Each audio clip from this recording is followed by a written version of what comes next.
जय श्री राम। हमारे सनातन धर्म में चार प्रमुख धाम हैं। उत्तर में श्री बद्रीनाथ जी उत्तराखंड राज्य में, पूरब में उड़ीसा में जगन्नाथपुरी जी, पश्चिम में गुजरात में द्वारका जी और दक्षिण में तमिलनाडु में रामेश्वरम जी। ये चार प्रमुख धाम ही धाम क्यों कहलाते हैं? तो पहले मैं बताता हूँ। धाम का मतलब है निवास स्थान, मतलब जहाँ भगवान निवास करें उसे ही धाम कहते हैं। प्राचीन काल में लोग यहाँ पूजा करा करते थे। उत्तर के लोग बद्रीनाथ जी की पूजा करते थे, पूरब में पुरी जी की, पश्चिम में द्वारका की और दक्षिण में रामेश्वरम जी की पूजा की जाती थी।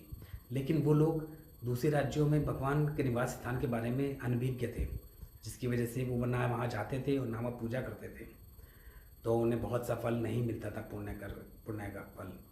अतः 8वीं सदी में शंकराचार्य जी ने जब केरल में जन्म लिया तो उन्होंने ये बात को जाना कि बहुत से राज्य केवल अपने क्षेत्रों तक ही सीमित हैं।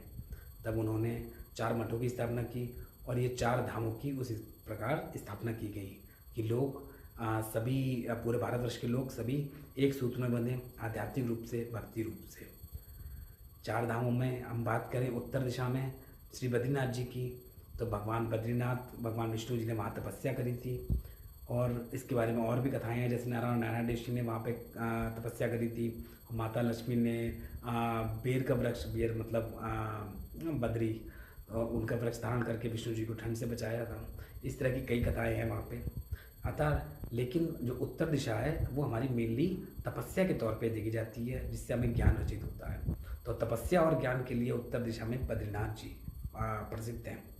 हम पूरब की बात करें जगन्नाथपुरी जी की, तो वहाँ पे भगवान जगन्नाथ जी यानी कृष्ण जी का निवास स्थान है। कहते हैं भगवान वहाँ पे भक्तों के साथ चलते हैं, फिरते हैं, खाते हैं, सभी कुछ करते हैं।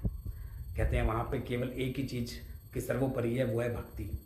को सभी धर्म संप्रदाय के लोग आ सकते हैं और भक्ति में भगवान के भक्ति में रह सकते हैं।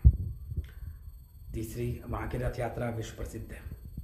तीसरी बात करी जाए पश्चिम की, श्री द्वारका जी की, तो वहाँ भगवान कृष्ण जी ने राज्य स्थापित करा, वो उनकी राजधानी रही और वहाँ पे उन्होंने जो काम करे वो थे धर्म, कर्म, नैतिकता और कर्तव्य। इन 4 चीज़ों का ज्ञान वहाँ भगवान कृष्ण जी ने दिया, इसलिए वो भी एक धाम बना। और चौथा है रामेश्वरम जी, जहाँ पे भगवान राम ने श्री शंकर जी की पूजा करी, उनकी उपासना करी और वैष्णव और शैव संप्रदाय, दोनों संप्रदाय के लोग वहाँ पे आके पूजा करते हैं, इसलिए वो धाम बना। अतः ये 4 धाम हमारे बने, जिसमें तपस्या, ज्ञान, भक्ति, कर्म, कर्तव्य और वैराग्य है। धन्यवाद।